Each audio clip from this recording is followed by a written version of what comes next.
Lunch Money Lambert, Jeff Malott. Welcome to the Kayak Bass Nation. Yeah. Welcome to the Kayak Bass Nation. Kayak Bass Nation. Hey. Welcome to the Kayak Bass Nation. Welcome to the Kayak Bass Nation. Welcome to the Kayak Bass Nation. Kayak Bass Nation is presented by Dugout Bait and Tackle. Go to dugoutfishing.com to find everything you need for your next kayak bass fishing tournament. Hope you enjoy the show. Jeff Malott, Lunch Money Lambert, Lego. Also sponsored by Revo Sunglasses. Go to revo.com, use code KBN25 to save 25% off your next order. Revo, best lenses on earth. Also sponsored by Western Sun Vodka. Go to westernsundistillery.com and use the bottle finder to find a bottle near you. Welcome to the Kayak Bass Nation.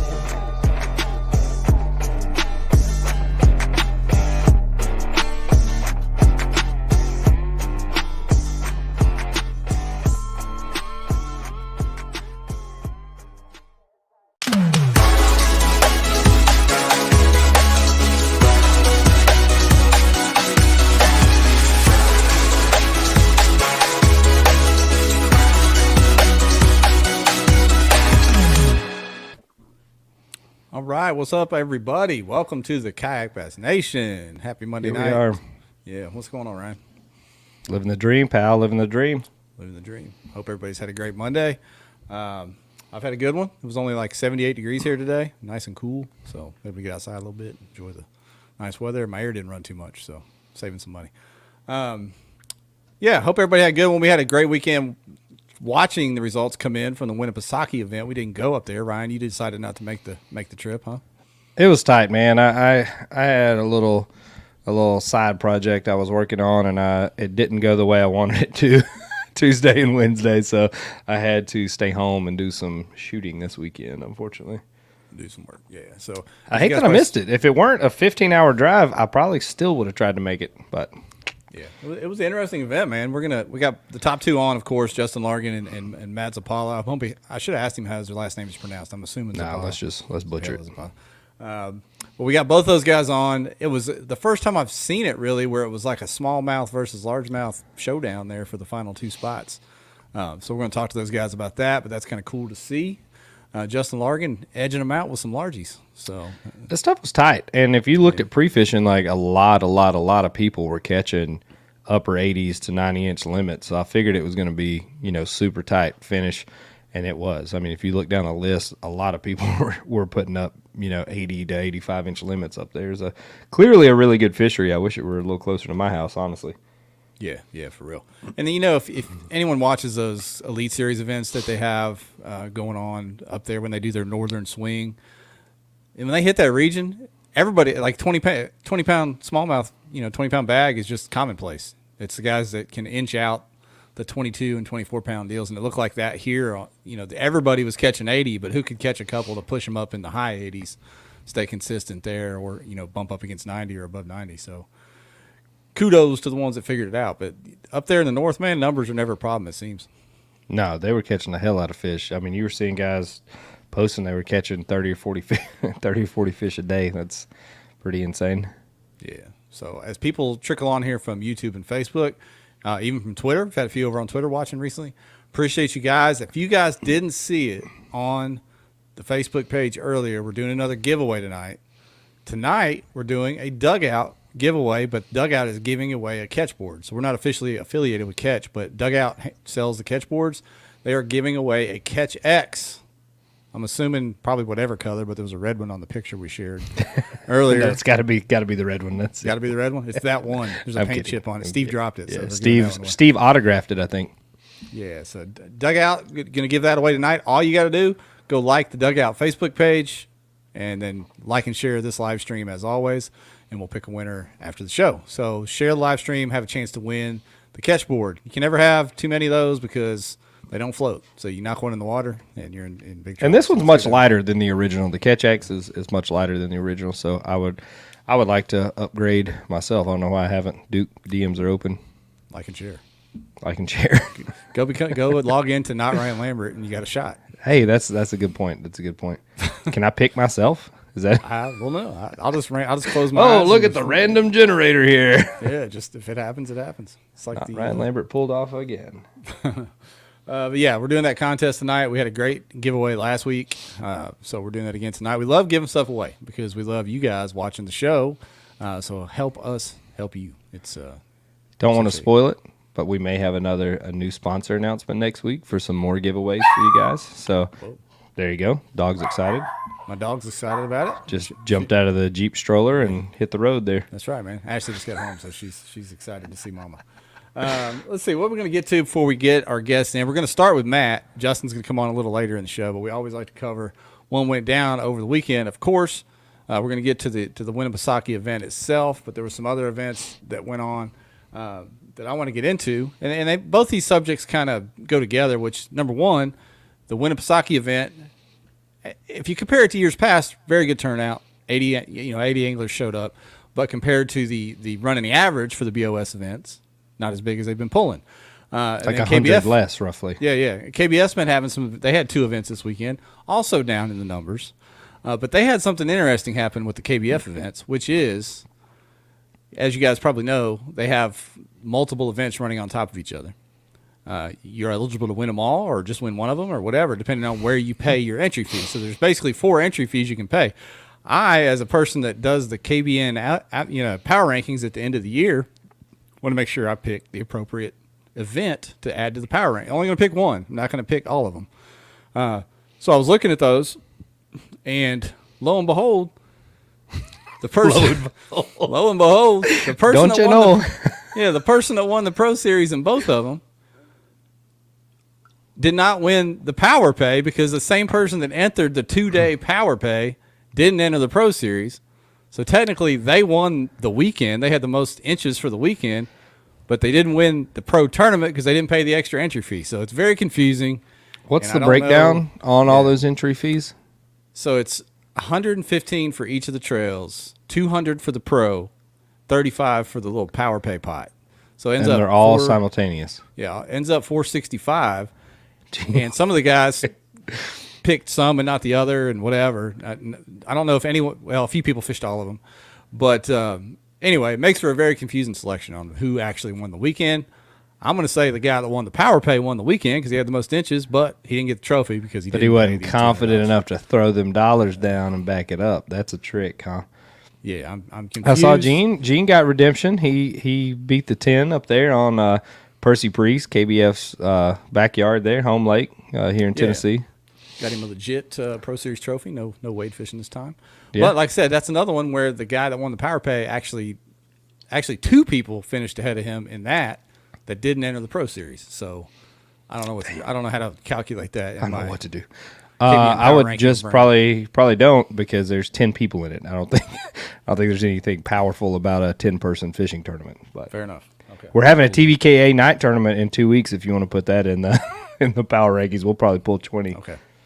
But anyway, I digress. This doesn't have to do with power rankings, but a former guest over the weekend, Rolando Nandine. Did you see what he did over the weekend? Yeah.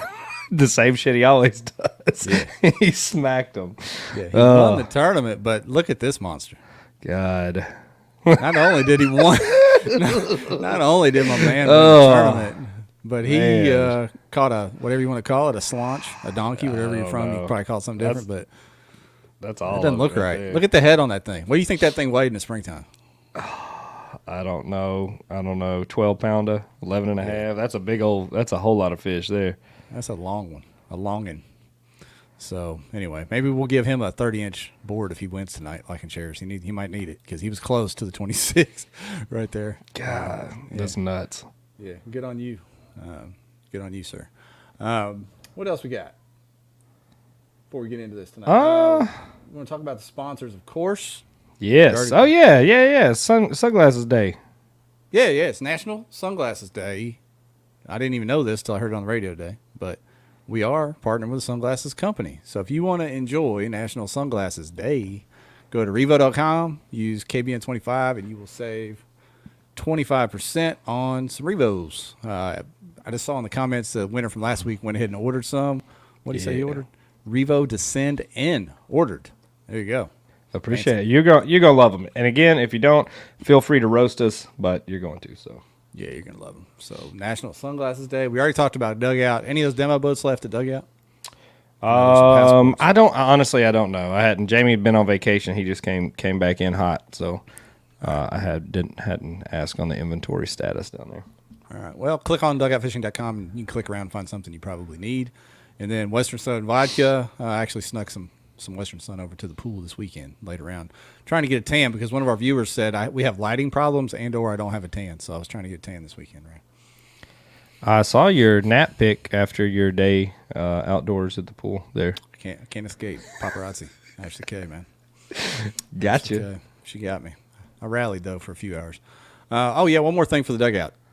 I saw this today. Yeah. This is big. This is big. Yeah. What do you know about that? Dugout sponsoring the Youth Angler Academy at Carson Newman there. I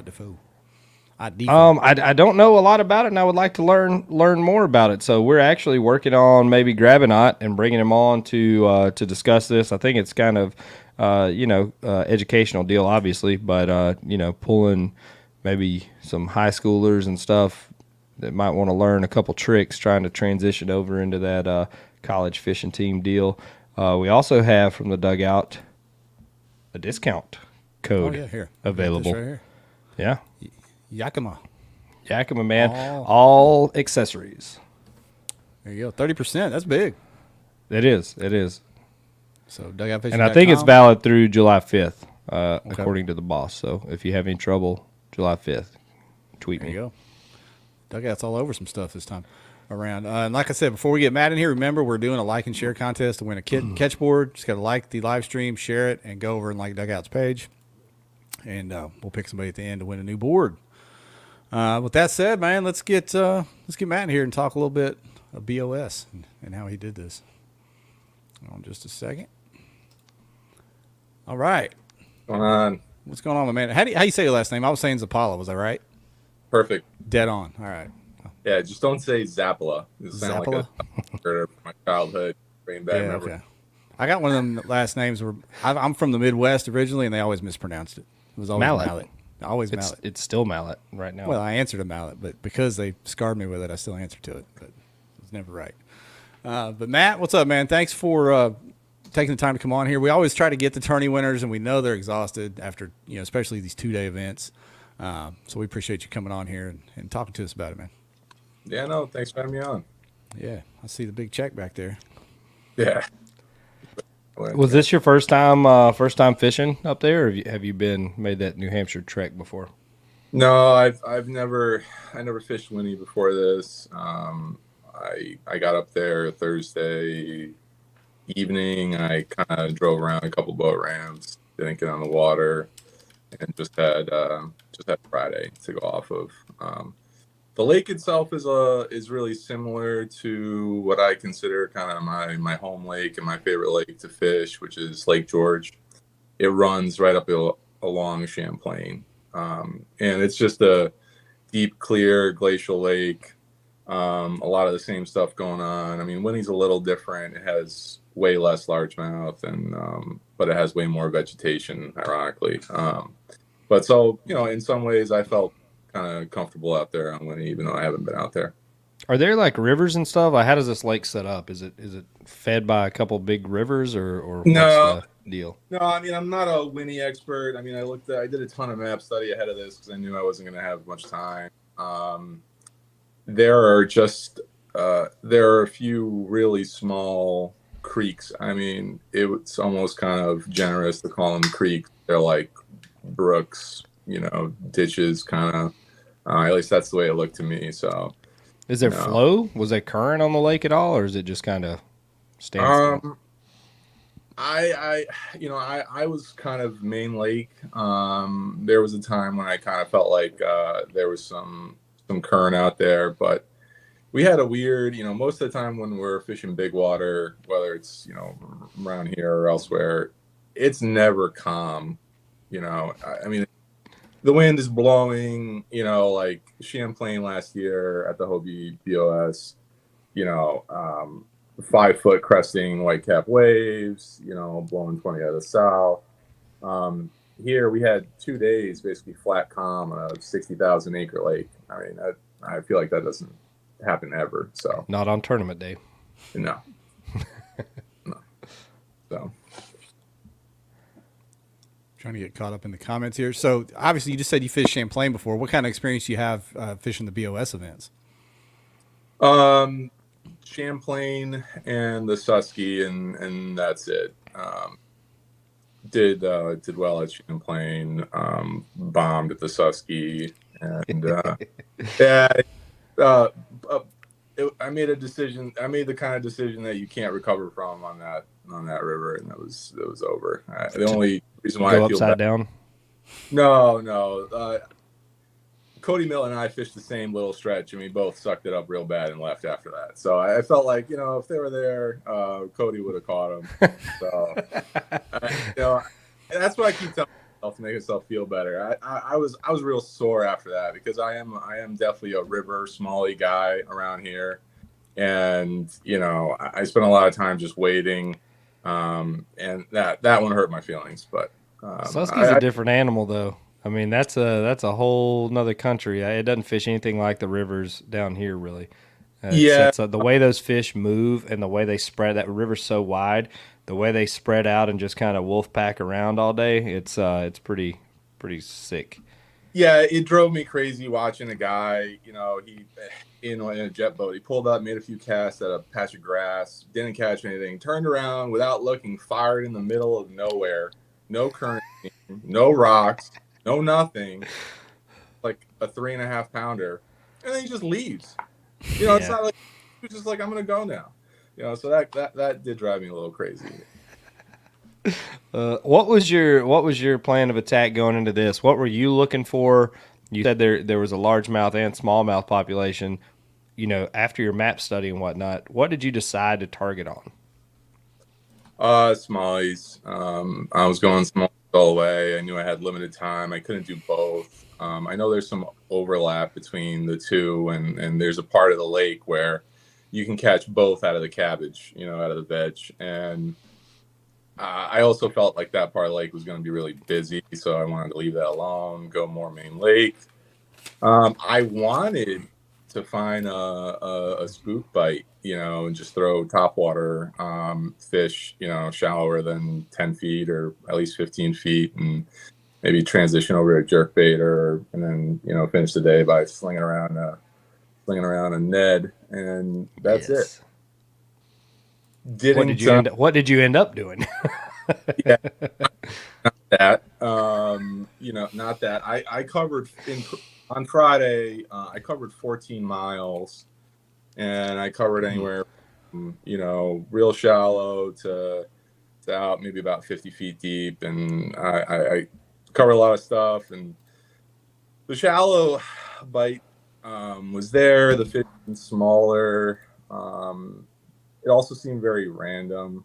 Like it was not like Champlain or Lake George, where if you went to a prime spot, there'd be fish that are just like sitting there. I mean, what I saw was there was just a lot of like rogue kind of roaming fish, and you'd have to kind of just run into them, and I didn't really like that. So then I found offshore fish that were chasing bait in several different locations, and I didn't really know like where that was going to go and everything, but I decided to put my eggs in that basket. So that's what I did. Where were they at in the spawn cycle? Because I know there was a lot of debate. Are they going to be spawning? Are they going to be post-spawn? How was the timing of the tournament in relation to that? Yeah, I mean, so I went looking. I saw a lot of big empty beds around islands, shoals, other stuff. I didn't see a single bedfish. I heard that people had seen largemouth on beds still in practice.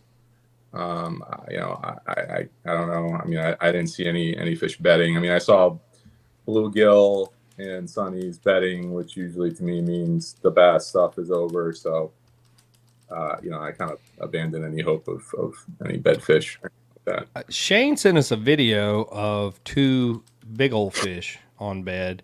One of them was a ginormous female. He sat and messed with her for a while, apparently, and couldn't get her to eat. But yeah, largemouth. Yeah. But he got the buck to eat, and it was what, Jeff, 19-inch, roughly 19.5-inch buck off those 2. But I think that, while those fish might have been there, I think that's a very costly way to spend your day on a lake you might not be familiar with. Like if you knew where there were 10 docks that they always spawn on, it probably would have been worthwhile. But it's tricky trying to, pick them apart for hours to get one bite. Yeah, and I was actually thrilled to see that this wasn't going to be a smallie bed tournament. I wanted nothing to do with that. It's the dumbest thing on the planet. That's the only reason I wanted to go, was if it were that.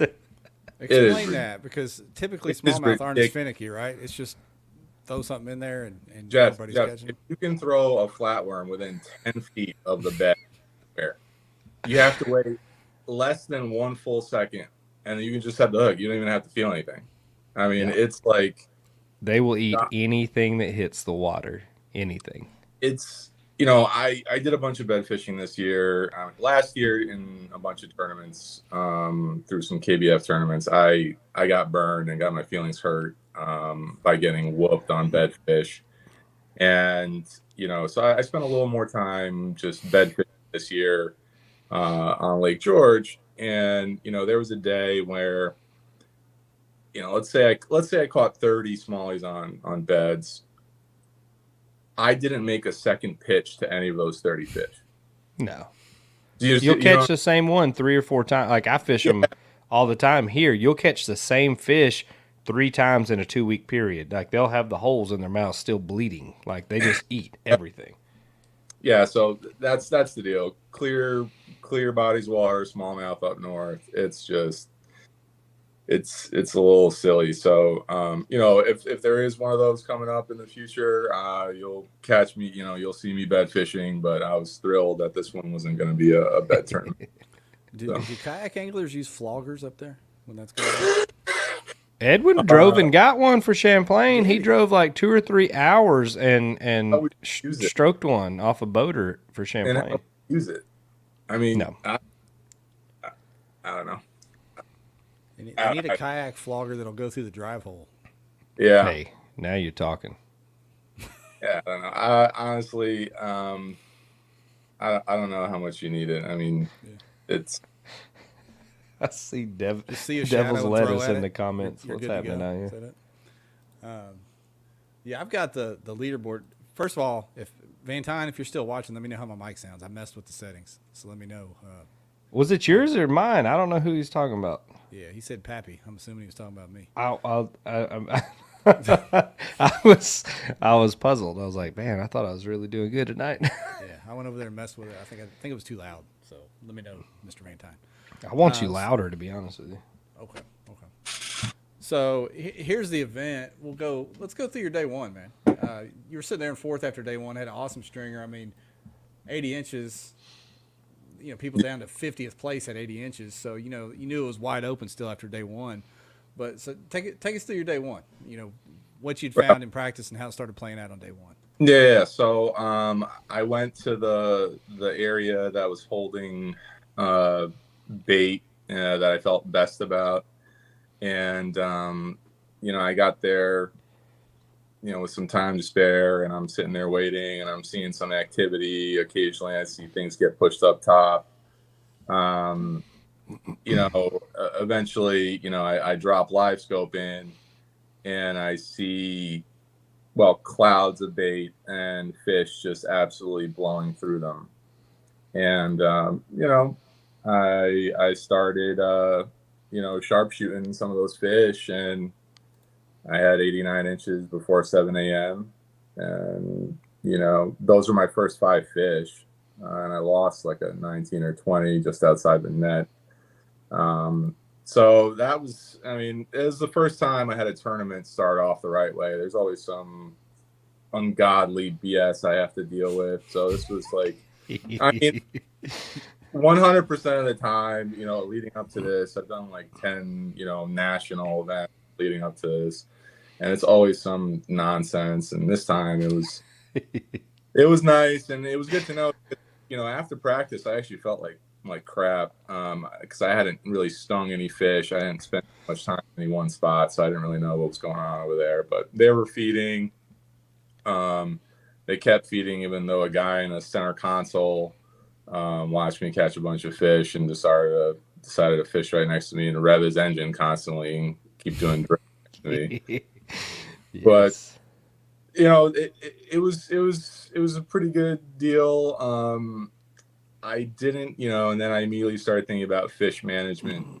That was like, at 7 a.m. I got probably 3 or 4 inches more than I thought I was going to get. So I was feeling pretty good. I decided to try and just pick off larger fish using live scope. And if you do it enough, you can actually tell the size of the fish that you're seeing. I've seen Milliken doing that on YouTube. Like, yeah. He's telling you the size of certain fish that he's throwing at. Is that what you're talking about? Yeah. I mean, look, I'm not like perfect at it, but like when I scoped that 19, I was like, that's a fish I need to get to bite. And the crazy thing about it is when they're on bait, sometimes they're just really stupid and they'll eat anything. And all their times they're so dialed that you can make the perfect presentation with anything and you'll watch them just swim away. They want to blow right past it full speed. And like, I know on day one, I presented, I put a flatworm basically in, a dozen 19-inch fish's faces. And they wanted nothing to do with it. But eventually I decided to, I called up a couple times and I decided to go graphing to try and go find a second school nearby that I could go to on day 2.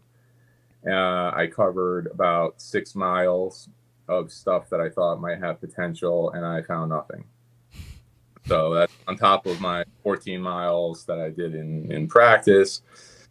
And I came up with nothing. I had 3 more schools that I had found, but I didn't feel as good about them. And all of them were at least 1.5 miles to 2 miles away. So I, just kind of went looking shallow. Caught some fish. I got to tell you guys that lake is just, it is slam full of very healthy, 2.5 pound fish. And it's a ton of fun, having, if you guys don't fish offshore, having a smallie come up after you hook it in 30 feet and just go vertical, from 30 feet, just straight up as fast as you possibly can and go flying out of the water. I mean, it's awesome.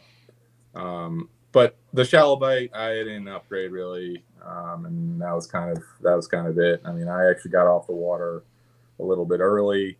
I didn't want to go back to my spot. I didn't want to draw any attention to it. I didn't want to, beat up on it anymore because I knew I was going to have to put up something similar probably the next day. So that was day one. You did just that. Just barely. Yeah. Yeah. So was there dock talk going on at like the captain's meeting or whatever? I mean, Ike was in this tournament. He Was didn't he? have. Yeah, he was in the tournament. He had 2 solid days, but not spectacular. But I just wonder if, when he's in a tournament, do people think about that he's lurking there, or is he just another angler on the leaderboard? I mean, look, it's Ike. I think everyone wants to beat Ike, if nothing else. I mean, my fishing buddy that I fish with, Dan Linsell, he beat out Ike by 1 spot. And, that's you get to say you beat out a classic champ. Last year at the BOS on Champlain, I got Ike with the tiebreaker at the awards, for 6th place. And that was like on top of, that was a little mini victory for me by Did itself. you flip a toothpick at him or anything just to let him know? No, I told him, sorry, I'm not sorry about the tiebreaker. Good game, sport, and then slapped him on the ass. Luckily, he's a pretty cool guy. I think he thought it was funny, but we'll see.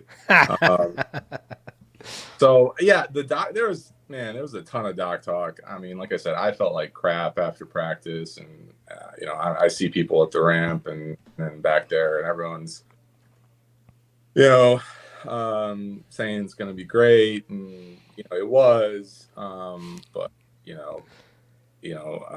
I didn't feel that way about it. I mean, luckily it worked out, but I mean, I didn't feel that great. So. That seems to happen more often than you think. People that don't have a great practice ended up either winning or having a really, really good tournament. Why y'all think that is? Well, I mean, for me, that one still stings.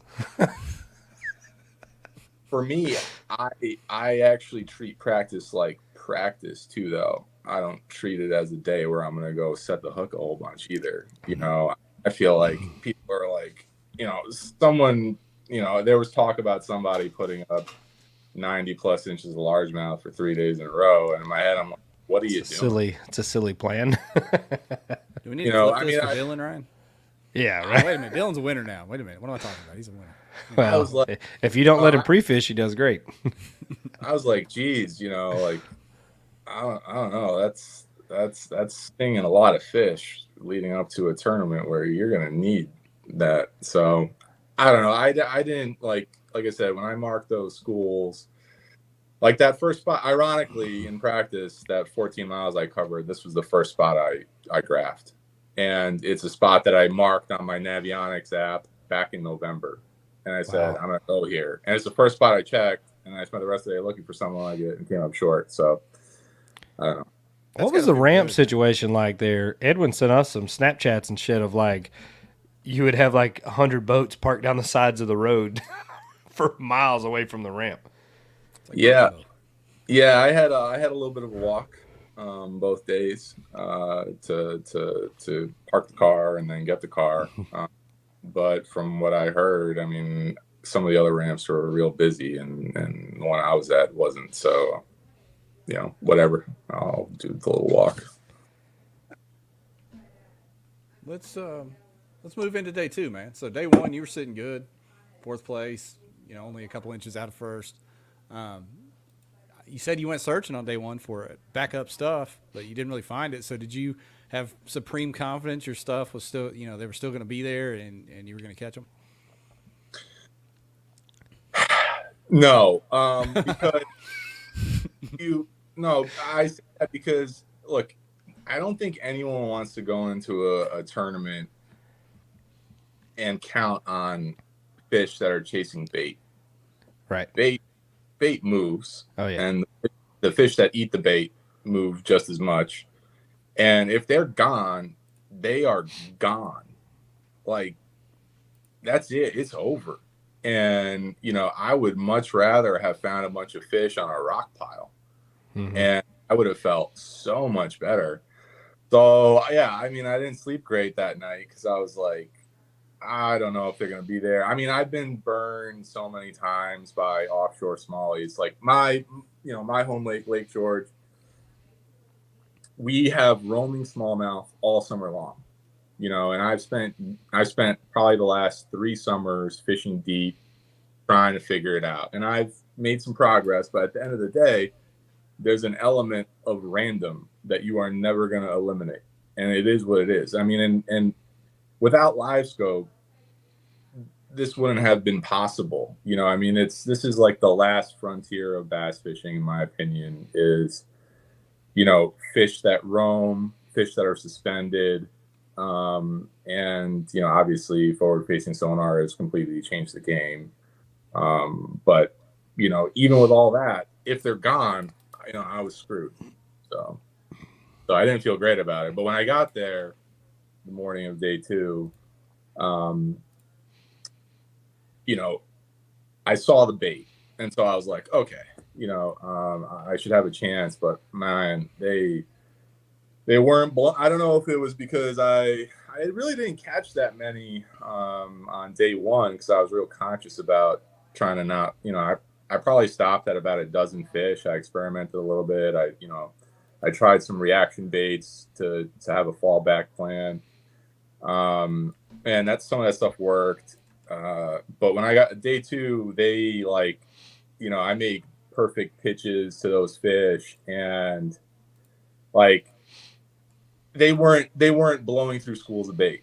They weren't doing a whole lot. They were just looked like sluggish. They looked super skittish. I mean, I made a cast and like, there's a pod of 12 smallies I'm looking at. I throw a drop shot over there and all 12 disappear. Like, and I'm just like, and those are, and some of them were like the class of fish that, you could get you a 95-inch bag. I know that sounds like a lot given what happened, but fairly confident based on what I saw on the screen that's what I was looking at. So I don't know. It was tough. It was really tough. I mean, that's not to say I didn't catch a lot of fish, and this is probably where people will think I'm kind of a jerk. I mean, I probably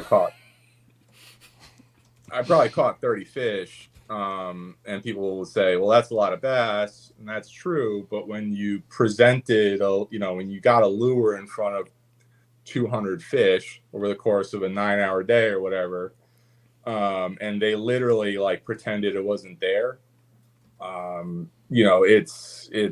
make you question a lot of things. What's that conversion? Like 15% if you put it. Yeah, I mean, I'm literally like 10% or less for the day.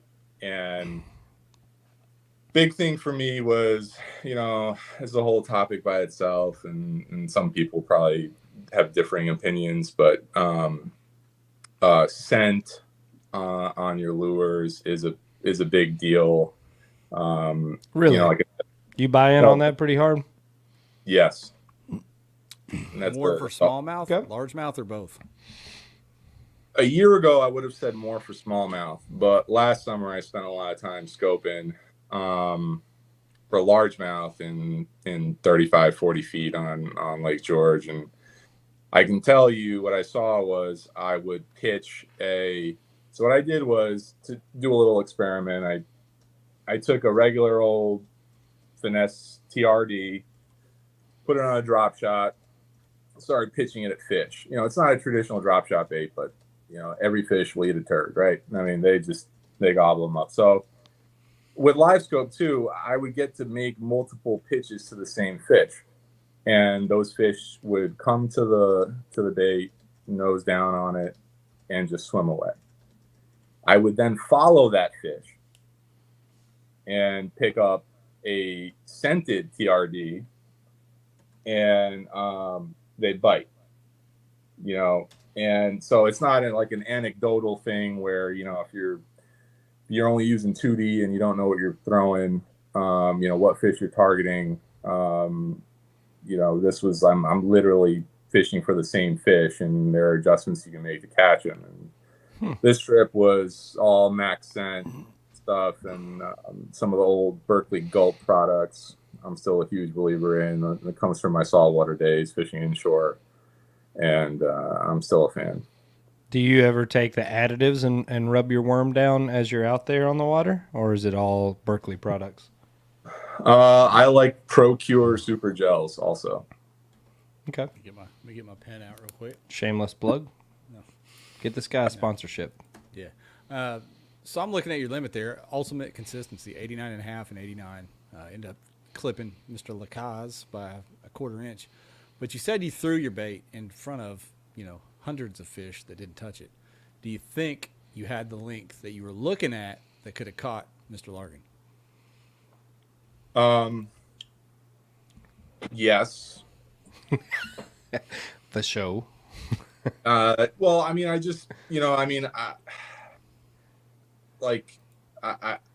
yes, but I mean, with the way they were behaving, in the end of the day, I knew for a fact I was not catching him.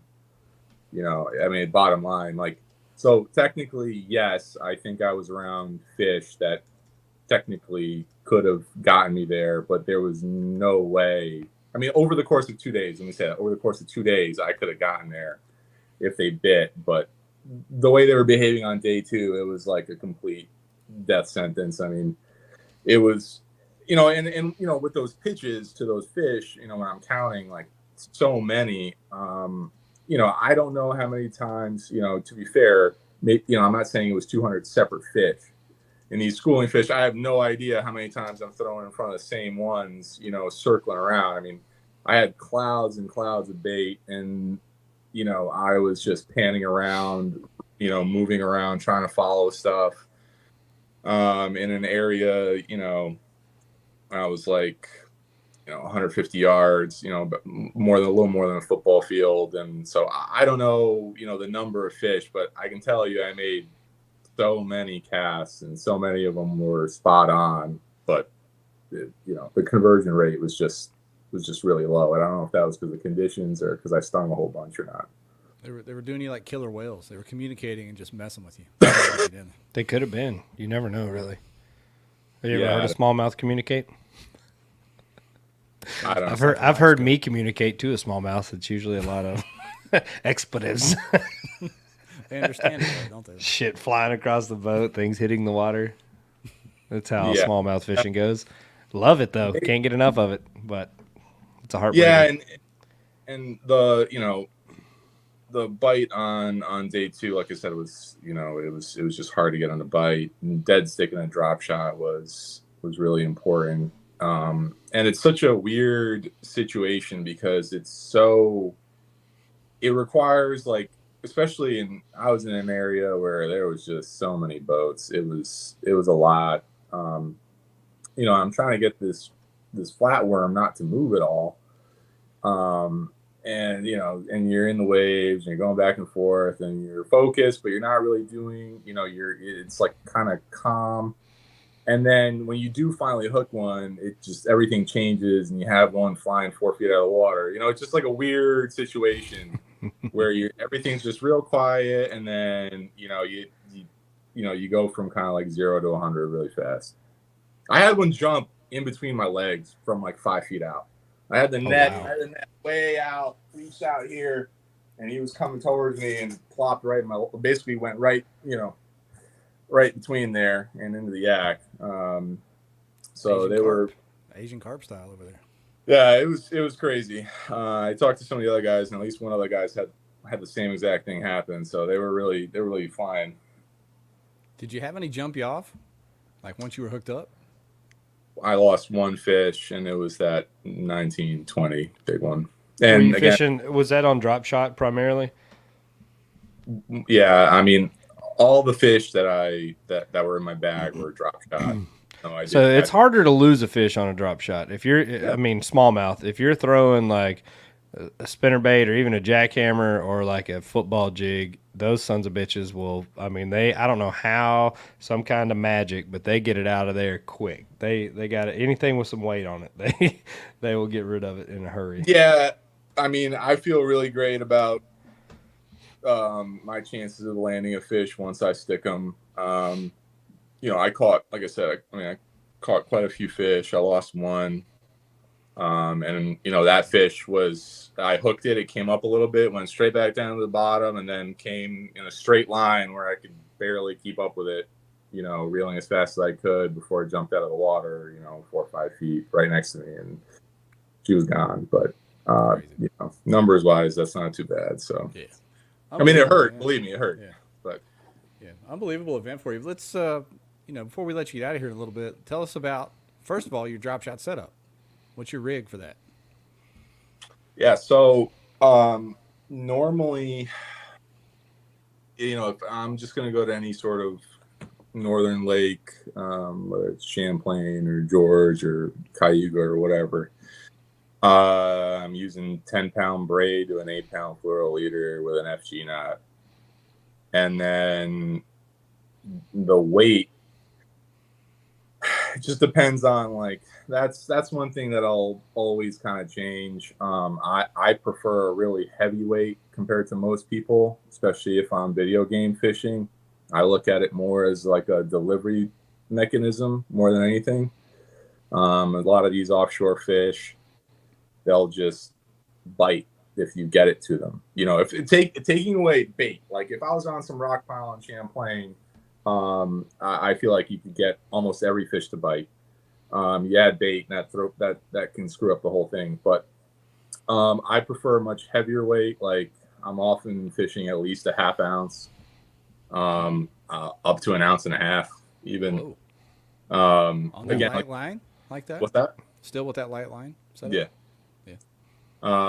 And a lot of that has to do with wind, waves, and when you're scoping, you don't really have the luxury of, you're not on a big boat with perfect positioning and boat control and everything else. So you just got to get things to the fish fast. So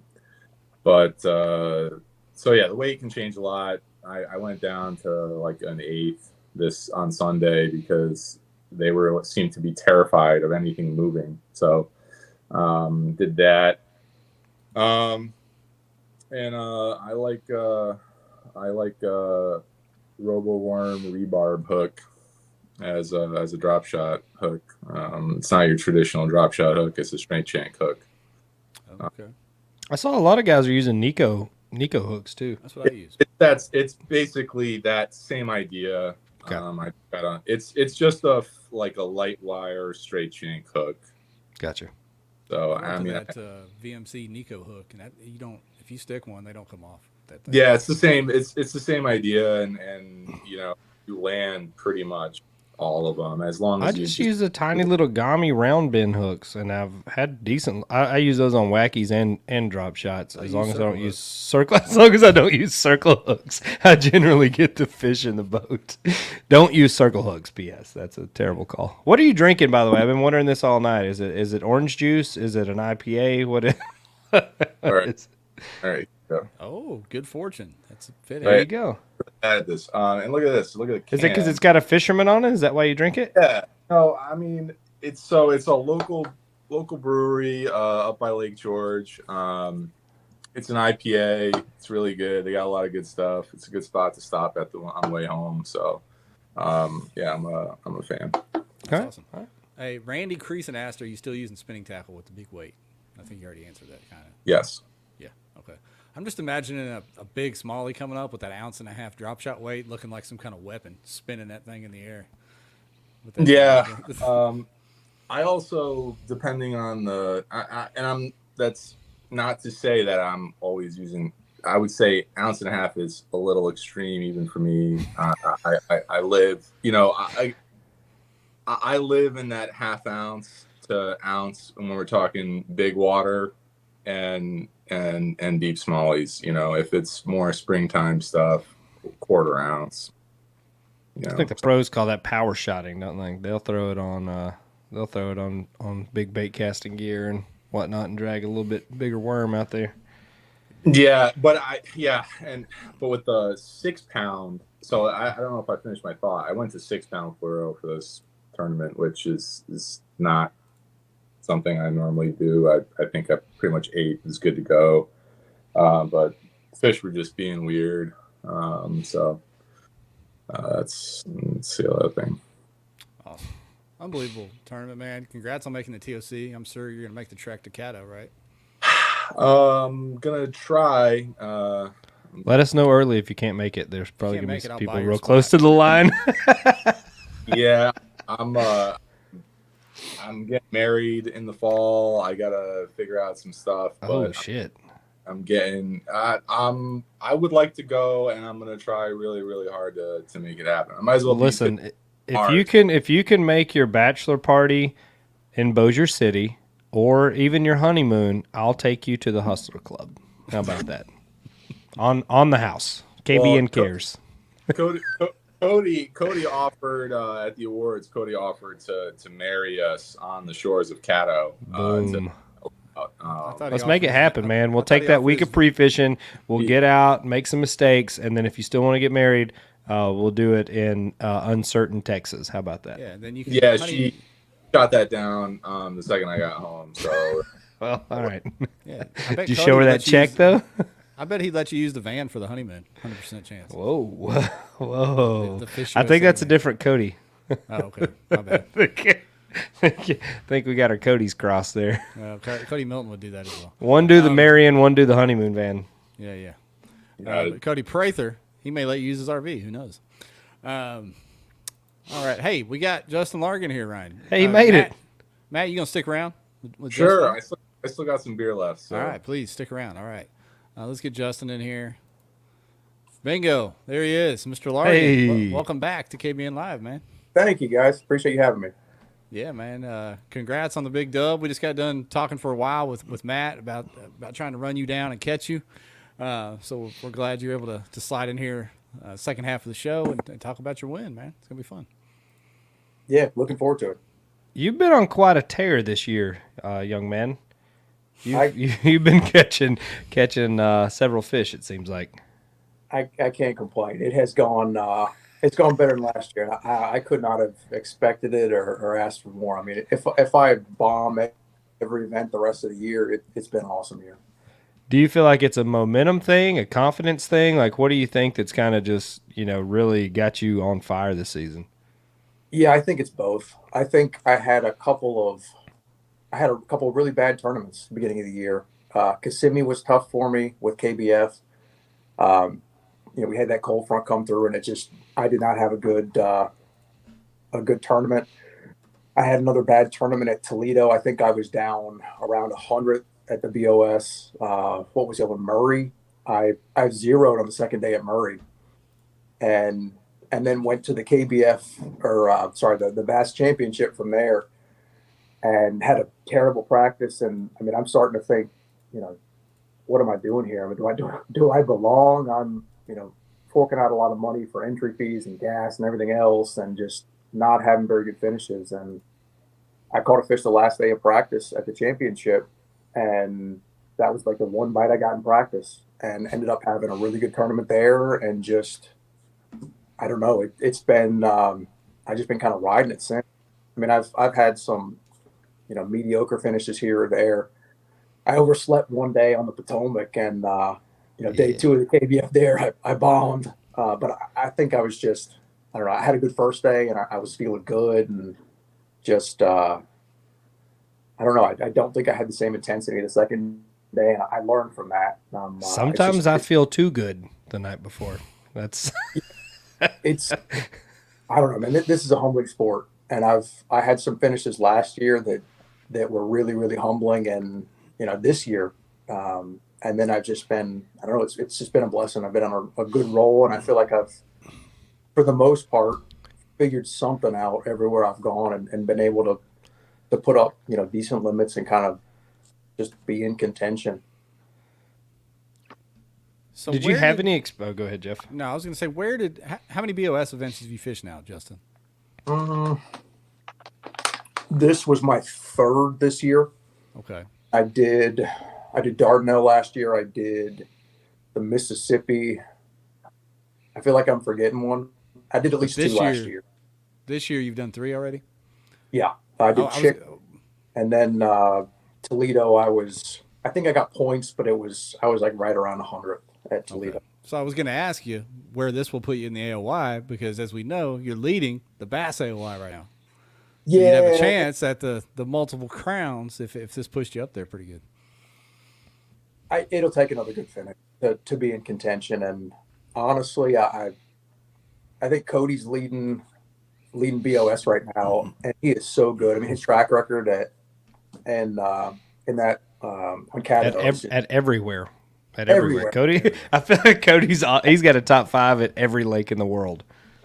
Yeah, and Caddo's got like multiple. I mean, I don't know. Anything's possible, but I don't see him having a bad tournament down there. And I would have to have a real good one, a couple of real good ones. I need at least. I'm definitely going to Dardanelle. I'm signed up right now for the Wolf and Fox Rivers. I didn't know I was going to have a good finish here and qualify, but I'm kind of rethinking that 16-hour drive to Wisconsin. But I'm definitely at least one more Hobie, and maybe I have a chance. Are you fishing Susky? I didn't get in. I'm on the wait list. Ooh. That's the closest one to home. Yeah, that's what I was thinking. Yeah. Believe it or not, I've never fished the Susky. I've some similar stuff, but I've heard so many good things, and it's awesome. For a big smallmouth that get caught there is just crazy. Do you know how to catch smallmouth? You went to the damn smallmouth fishery and you're like, hey, tell you what, I'm gonna try to find some greenfish here real quick. I like the river smallmouth a lot more than the ones in those deep clear lakes. I don't Yeah. have enough experience. There's some lakes closer to home where we've got smallmouth, and I catch them occasionally, but it's not catching them the same way. That deep clear, that stuff's just, it's different for me. And I tried to make it work in practice, and I caught some fish, but not anything like what the leaders caught with smallmouth. I mean, I caught a few, but not enough to where I was comfortable going out there. And after I found some green fish, there was one spot that I had that had some smallmouth on it where I felt like I could go get a limit fish if I needed it. And the second day I was about to run to it, because I was on 4 fish for a long time. But fortunately, I didn't need it. But Well, let's talk about that, man, because anyone that's watched Elite Series events up in the Northeast or the North that are on smallmouth fisheries, you hear them talk about, yeah, such and such may try to target largemouth, but there's no way that's winning it. It's a smallmouth deal. Smallmouth's going to win. And you always hear them talk about that. But you did that in this tournament where a lot of people were catching big smallmouth, including Matt here, and were able to pull it off. So what made you make that decision, and what did you find to be able to stick with it in practice? It's kind of a weird deal.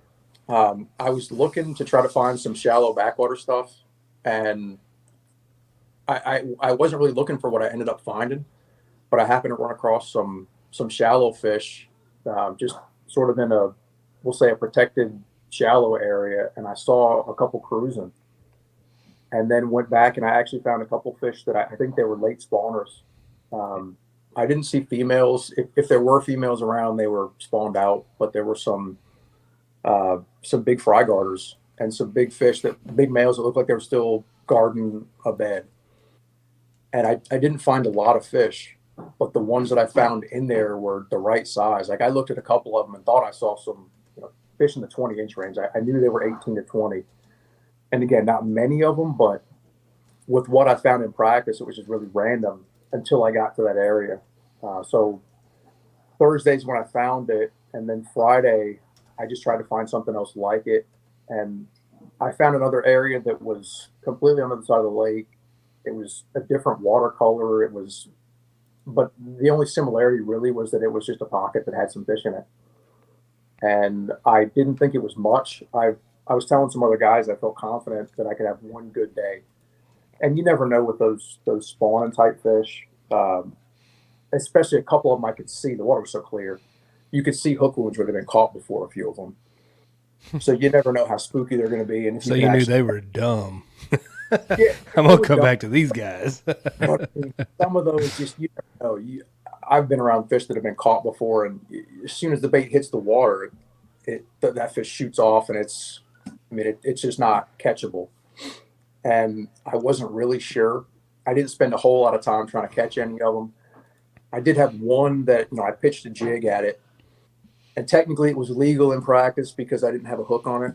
But I, swimming a jig around, I had one that bit on the first drop, and that was the fish I decided to start on because it was the only one that I was like, okay, I feel like this is you pitch in there one time and I'll catch that one.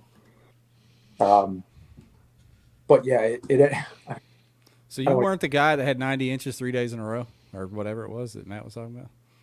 I had Practicing. No, I wasn't hooking much, especially. Can we figure out who that guy was and where he finished? Yeah. The tournament? Ask Was it Ferrari? Was it largemouth or smallmouth? I think it was this guy right here. I don't know who that is, but Yeah, I don't know. Vinny, that was Vinny's doc talk. really, Vinny. No, Vinny said he knows the guy. Oh, It wasn't Jeremy Hughes, was it? Because he'll whoop your ass on the boat ramp. You gotta, you gotta watch out. He just said he knows a guy, which a lot of Vinnies in New York say that they know a guy. So I don't know. Yeah. Turns out Vinny and I we're both from Queens, so we chatted up a little bit. But anyway. Did y'all do any fist pumping or anything, or y'all just keep it pretty low key up there? That's Jersey. That's Jersey's. I got you. It's fine. all right. So Justin, take us through your day one, man. You said you went back to start on one particular fish. How'd you get started for the day? I started on the one that I actually the first kind of little there were some docks that they were around, and I went to where I'd seen a couple that had beds, but I couldn't really see. I mean, it definitely got bright early, but not even in the clear water. It wasn't bright enough to really see them. And I made a few casts into the area where I thought they were, and I didn't get bites. So of course, it's early. I'm already kind of jittery. It's day one, so I just decided, let me go catch the one that I feel like is a guaranteed fish. And it was kind of a weird spot. There was a boat parked there, and you had to go. It was kind of a funky cast. So I cast kind of around and behind the boat, and fish bit on the first drop. I felt the pressure. I leaned into it, and it went straight around the prop, and just instantly snapped the line. And my heart kind of sank. I was just like, you gotta be kidding me. It's going to be one of those days, because I didn't have that many fish. And that one I was counting on. I was like, I needed that one. And I'm guessing it was 17, 18 inches. But after that, I just started going through the area where I'd seen some cruisers, picked up a different rod, and started skipping a Missile 48. It's basically a stickworm type bait. And I've done a lot of damage with that this year. But I was skipping that. Had it Texas rigged on a 2-watt, like a light wire hook. I was using an 8-pound line, spinning gear, a real long leader. And I like a long leader, and the braid I almost use more as backing. But maybe 20 minutes after losing that fish, I got my first bite. It was a 16 something, and I threw right back in the same spot and got another one that was, I think, 18. And I started to settle down a little bit, and just kind of went through those areas. And I wasn't making super tight casts. There wasn't shade yet. So it was just kind of random, throwing around the docks where I felt like it was a relatively easy cast. I wasn't trying to put it in the super crazy places yet, but I ended up, I had 4 good ones. I think my last one was just a little 12-inch squeaker. And then I got into, I want to say like a 16 3/4, and then went back to one of those bed fish that I had seen the actual bed.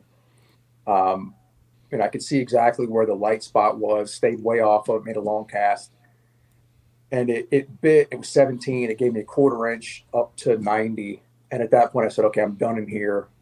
I didn't really think there was much left for the next day, but it was, I don't know, 10-ish maybe.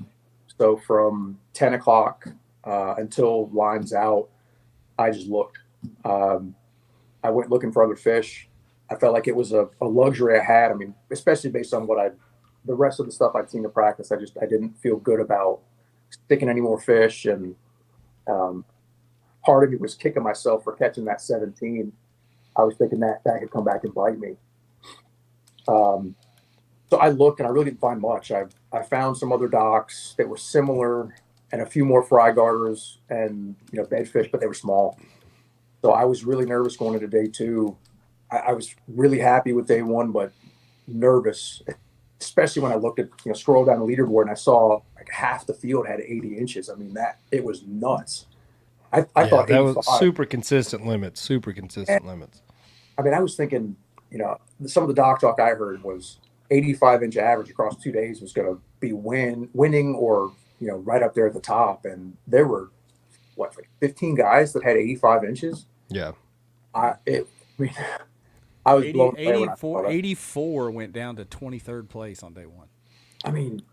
I feel like anytime there's an adult smallmouth fishery in play, though, you have to think it's going to be around a 90-inch mark. You have to, because most adult smallmouth are going to be in that 18-inch range. So I think that anytime you're on a smallmouth fishery, you need to go ahead and kind of earmark that number, unless it's somewhere like Broken Bow or something that doesn't have a huge population of adult smallmouth. But anywhere that's really heavy on smallmouth, I think 90 inches is the mark. I'm gonna file that away. I don't have that much experience on those northern smallmouth lakes, and everybody was telling me, because I just come from Champlain, where all these guys kick my butt at Champlain, and to me that was an awesome fishery. I tried to chase largemouth there too, and to me it was fun, but largemouth weren't gonna get it done there. And Smalley's rule, baby. That's where it came from. And everybody was telling me this place is not as good as Champlain. So I was thinking, okay, well, 85. But No, day two, I was nervous. And I really wasn't confident with the backup area that I found on Friday. But, and there were a lot of people that launched there. Had been a lot of kayaks. I don't know, 7 or 8 guys I heard that fished the first day in there. There was a lot of recreational fishermen I saw in there. So I didn't know if somebody else found what I'd found. But I decided going into the day, I'd start there, catch what I could catch, and within an hour, I was going to be out of there. It was just that one little pocket that I had, and then I decided I was going to fish new water, a ramp I'd never been to, and just kind of wing it. And when I got in there, it was better than I expected. I caught the first fish. It was a garter, but I could never in practice see anything specific it was holding on. It was kind of a rocky deal, and it was just doing big circles. But it hit a topwater. The only fish I caught on topwater. But I caught that within first 10 minutes probably. My second fish was actually locked on kind of a specific spot, and there was a grass clump. It's kind of an eel grass that came up to the surface. So even in the dark, I could see the grass, so I knew exactly where to pitch, and it bit on the first cast. I thought that fish was going to be about 14 inches, and it was almost 19. Oh, wow. So when that happened, You're way off on the inches. or the heart's going. I literally picked it of the day thinking I could catch nothing there. This fish might be gone, and I've got a 17 and a 19 in 10 minutes. And I went to another fish that was kind of a funky dock. It was really more like a platform that just kind of stuck out over the bank a little bit, and there'd been a fry garter hovering around that. I think it bit on my first cast, and I missed it. I threw back in again, that same little missile 48, and it nothing on the second cast. So I moved maybe 30, 40 yards down the bank to the back of this pocket in a corner. There had been one that was a little better, and second cast in there a bit. That one was 18 something, and then I was fist pumping, and I was pumped at that point to have. I told you people up there fist pump, Matt. I mean, I was yelling, talking to nobody, and I went right back to that funky platform, cast from a different angle, and caught a 16 that I missed the first time. So we're like 15 minutes into the day, and I've got 4. And at that point, my game plan changed. I was like, it doesn't make sense for me to go run new water when I need one bite, really. And I felt like with one decent fish, I'd be in contention for a check. And if I could catch a big one, I'd have a chance to win or potentially make the TOC. And That's crazy. I went for 3 hours. It was 9 o'clock when I finally pulled the trigger and bailed on that area. I had just thrown top water, kind of at everything that looked good. There was some of that cabbage looking grass, rocky points, just, hoping to run across one. And when it didn't work at 9, I bailed and decided I'd go back to that first area. I knew I'd found some of the smaller bedfish, when I was just looking the second half of day 1. And there was a point that had the smallmouth that I thought I could, probably get a bite there if I needed to.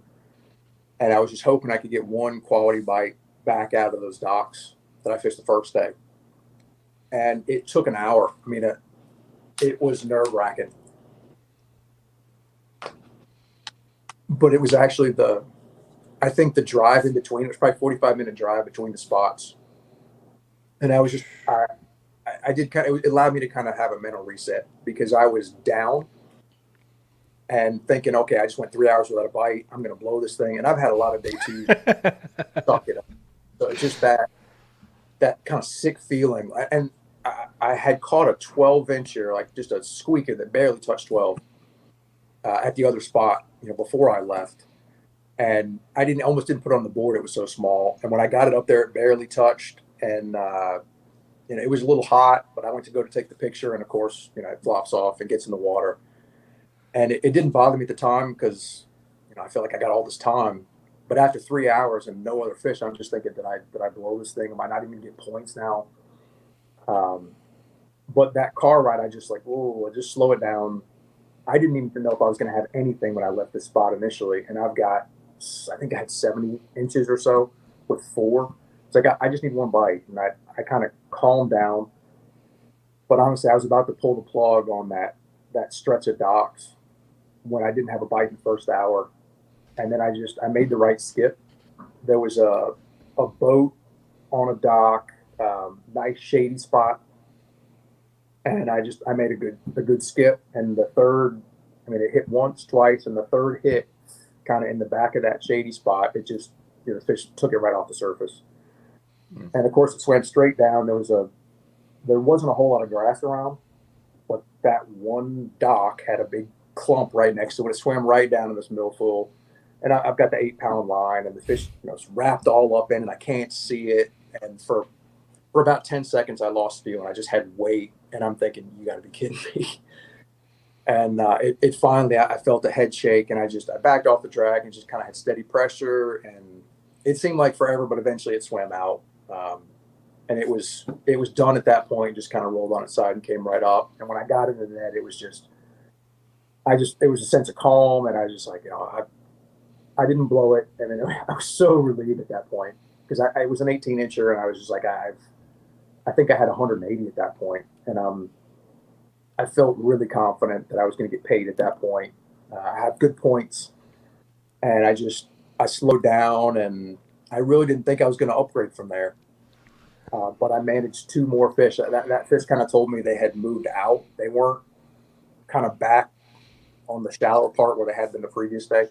With the sun higher, they were out kind of on the ends of the docks, but still in sort of dark spots. And I basically just kept skipping that worm. And the last 2 fish were weak, man. Sometimes it just goes your way. I skipped into what I thought was a great looking little spot, no bite, and I kind of the 48. You can almost use it like a floating worm when it's Texas rig. I mean, you twitch it and it kind of darts, almost like a floating worm, or like a fluke or something. Yeah. So I kind of swam it out, and I was looking, and I thought I saw a tail. Right, and at this point, the kayak is drifting because I'm kind of going around it. But I looked, and I'm just like, it looked like a tail. And I didn't even skip it. I just pitched back to the edge of the dock. And as the bait's, starting to do the little shimmy down, I see the head come out and just come right at it and literally eat the bait and go right under the boat. And it was another 18. And of course, it actually got tangled up in another rod that I had sticking over the nose of the boat. And you always lose them. Like when that happens, you lose them. And I didn't. It stayed on, and I managed to get it was a bait caster. I managed to get the thumb bar pressed so the fish isn't taking my rod in the lake. It's just running around with the other bait tangled up, and I got it in the net. And then I'm thinking, what in the heck? Like that, to have that happen with a fish that size was nuts. Yeah, Ryan, how many times have we talked about that, man? When you're gonna win, all the shit that goes right that usually goes wrong. Yeah, I mean, it has to. All of it, everything, the stars have to line up, because there's so many little nuances that, just like that, the rod getting caught up, or if there's a nick in your line that you didn't check, or, a fish swims under and catches the edge of your drive, or there's a million things that can go wrong to make you not win. Like, you have to have a lucky rabbit's foot to pull it off. And the last fish, I think, was actually, if it wasn't my big fish for the tournament, it was close. It was I think 19 1/4. And that one was kind of cool because, for the most part, people in the area were cool. I had a couple people, one guy came out, hey, maybe you shouldn't cast so close to the docks, like kind of passive. Eat shit, bum. I mean, I was a jerk, but I was like, well, did I hit anything? Because I was real careful. And with the 48, it's a piece of, it's not going to do anything even if I did. But he said something like, oh, well, you never know. And I just kind of smiled and just, dude. Right back at it. Yeah, that was in practice. But that second day, it was a different dock, different person. But he was just kind of standing on his dock. And I skipped in there, and I hadn't noticed him initially. I looked up, and he's standing there, and I just kind of waved at him. And he just gave me the skunk eye. Like, just stared at me. He didn't respond or anything. And I was kind of like, whatever, dude. I've got 90 inches. I'm on cloud 9 right now. That's my day up. Do you try to spray you with a water hose or anything? Not that bad. He just kind of stared at me like I didn't get it. I just watched. I saw he's a weirdo. His channel's kind of weird, but It's kind of like a car wreck. Sometimes you just watch just to watch, which is Randy Blockett's. He just did a video. He just did a video on dock owners and how they're ruining bass fishing and doing some stuff like that. Wish they get them docks plumb out of the water. He went on a rant about it. It was pretty fun. I've seen his stuff about they should take all docks out of public lakes. He's a special character. He's something else. He's a big fan of live scope too, so he'd love this. Yeah. I'm surprised he has internets, to be honest with you. Hey, he's still a heck of a fisherman. Yeah, he is, and he's got a huge YouTube just running selfies while driving 90 miles an hour down the highway in a truck. So somehow it's amazing. It's worth I wish I could figure out how to do that. Yeah. I think you just have to do it every single day, and eventually people get so tired of it they will watch your stuff. Yeah, with a child in the back screaming, and then just find something to rant about. So, and this is interesting because, like I said, it was smallies and largies, of course, but also, Matt's talking about the intricacies of live scope and how many fish he pitched to, and Justin, you're over there skipping docks and pitching docks. So, there's more than one way to skin a cat, obviously, more than one way to win a tournament. I saw an article the other day, John Cox hadn't caught a fish. I saw that. Deeper than 4 feet. Yeah, 4 feet. That's crazy. Yeah, 4 feet in a whole season. What? Yeah. So I like his style. AJ made a comment about him at Chickamauga. He made a comment about, hey, man, everybody else, I think the Pickwick tournament was going on the same time that we were doing Chick. And he was like, hey, man, John Cox is up there, another top 10, or I think he was top 10. And everybody else is out doing ledge fishing, and he's doing his thing. And that I actually thought about that in practice. I was thinking about the smallmouth, and I can go out there and catch some fish, but I didn't feel comfortable like I could compete with these same guys who just anytime I'm fishing a Northeast tournament, these guys smoke me.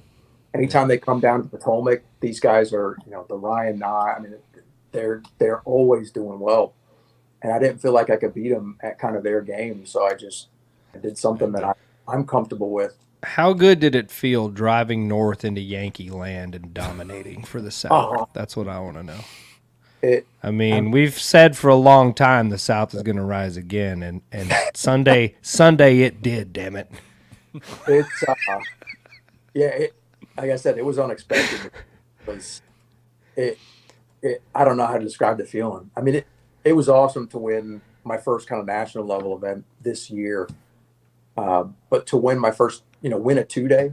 I mean, Hobie, all these trails are great, but to me, Hobie, the BOS is the most challenging. No motors.